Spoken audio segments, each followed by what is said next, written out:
There's a bee in my bonnet, hello, hello. A bee in my bonnet, hello. There's a bee in my bonnet, hello, hello. Hello and welcome to my channel.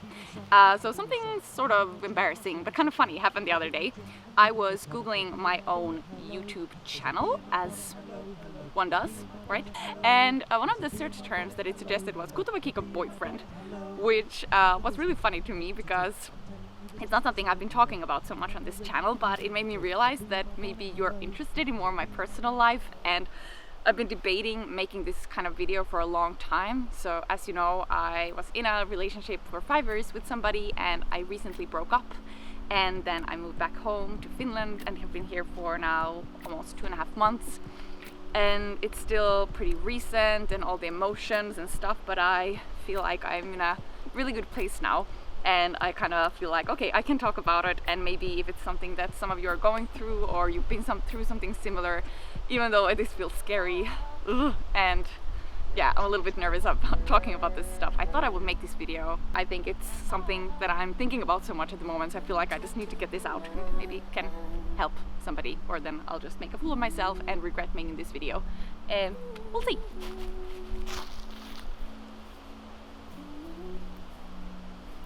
One of the biggest fears I had was that I would be all alone and standing there in a big pool of all the muddy emotional baggage and having to go through that all by myself. Luckily, that didn't happen. Wait.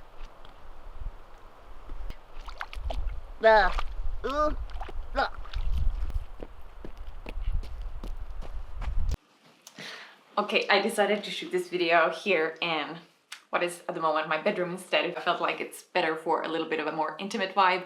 Being out in the middle of the forest maybe doesn't really give that mood to be talking about these things that are sort of a little bit, I suppose, sensitive. So yeah, I wanted to make this video because obviously going through a breakup and suddenly not being with the person you've been for years, and in my case was really like we were really tight because we lived abroad.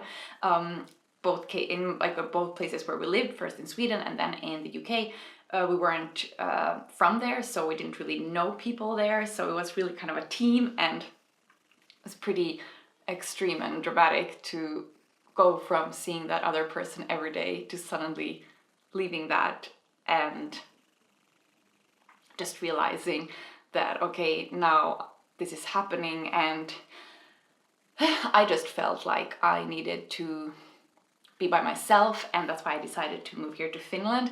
And now I've had some time to gain some perspective, and yeah, all these uncomfortable emotions that have crept up, and spending time alone and just realizing like, all right, we now have to go through this, and all these things, like you can't really cut through it.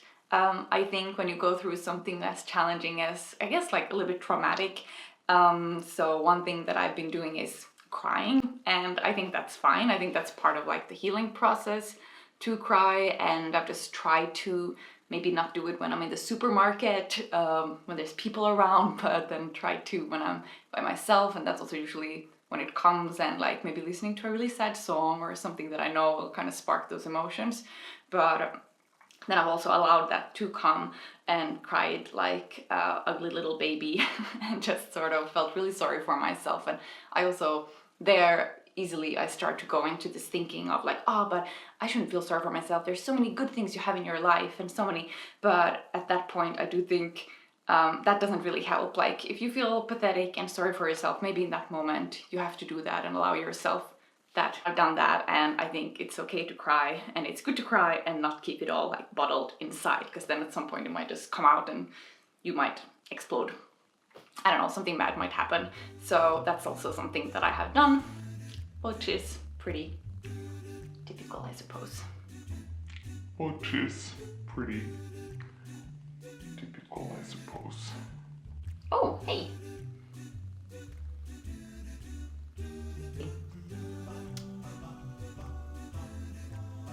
Another thing that has helped has been to be with my family and friends. And my family is, they are a wild bunch.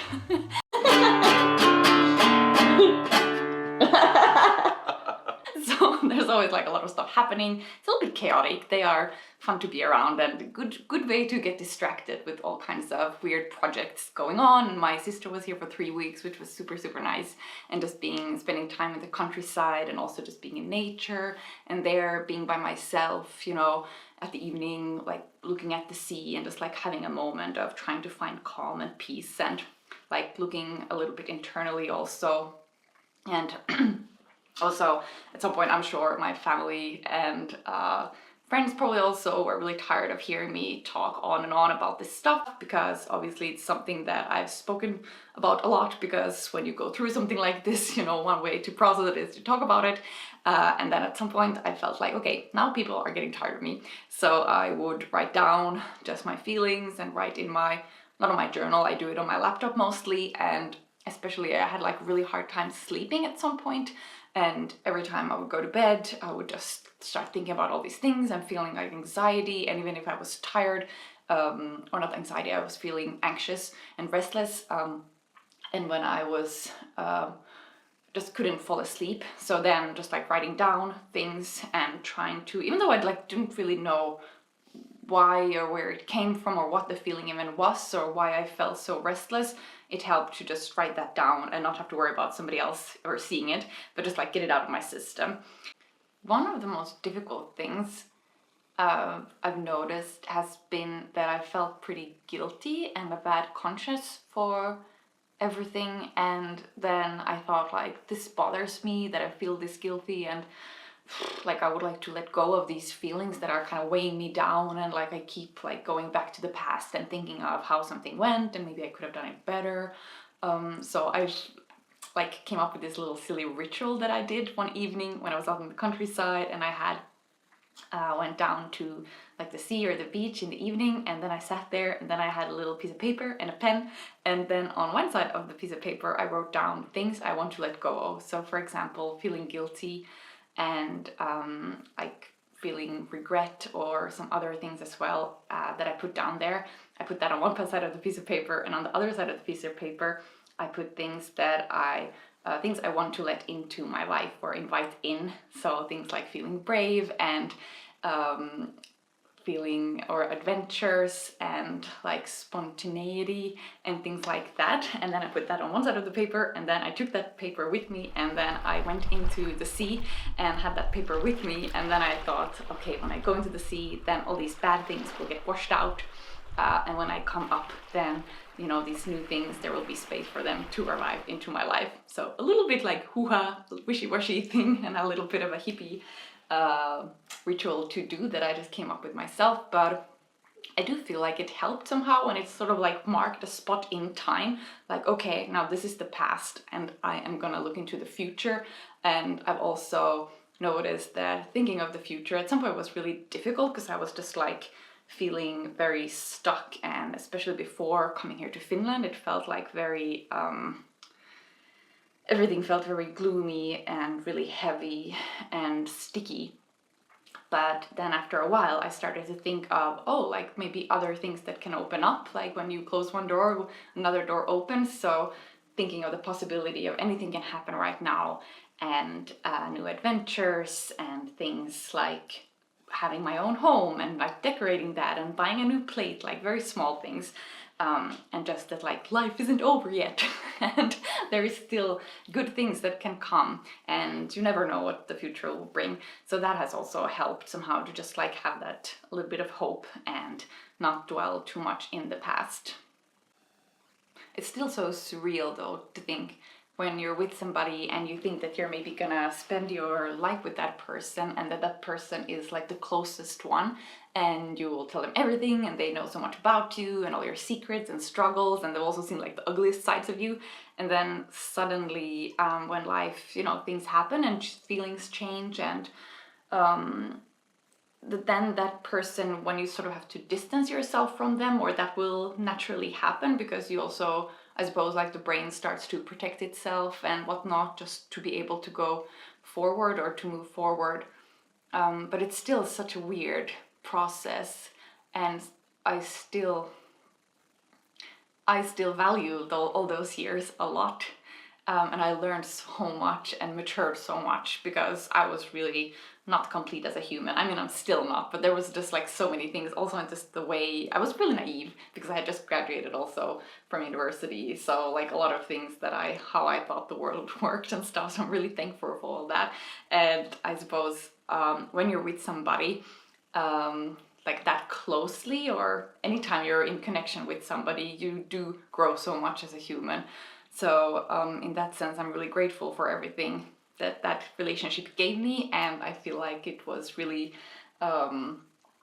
learning experience and a lot of really good memories and things. And obviously like then how it all sort of ends, and that's still pretty recent, so like remembering those things and will probably take a while, and I don't know like how it's gonna go and how it's gonna feel.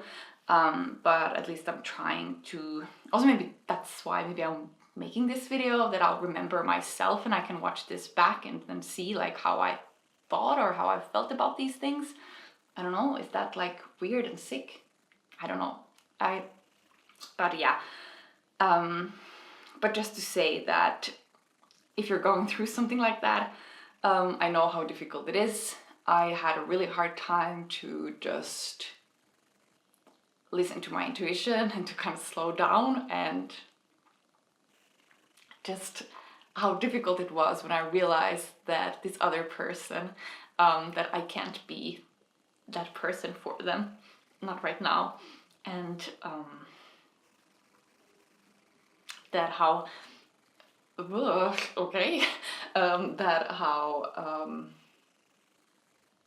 how difficult it was, that when I realized, okay, I'm like really gonna hurt this person that has been so important and is so important, but I have to do it because now it just doesn't feel right anymore.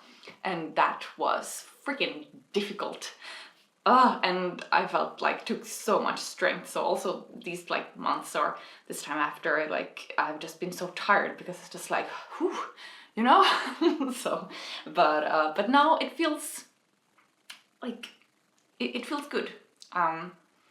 So what I was trying to say with this very drawn out like outro was that if it doesn't feel right, you should listen to that. You don't have to make quick and hasty decisions, but if it's something for a long time that just doesn't feel right, listen to that. You only have one life, so, you know, cherish it and treat it with respect. Okay, I'm gonna stop now. Thank you so much for watching this video. I hope you are staying safe and healthy, and yeah, it's gonna be really interesting to see what this fall will bring, and I will see you here back next week. Thanks for watching. Bye. One thing that really at some point helped was, I read in a blog post somebody had written that every relationship you have, the next one will always be better, and I hope that is true. But and so far it has been like that for me, so maybe that's also a comforting thought to anyone out there in this situation. Just wanted to include that as well. Hello, hello, a bee in my bonnet, hello. There's a bee in my bonnet, hello, hello, a bee in my bonnet, hello.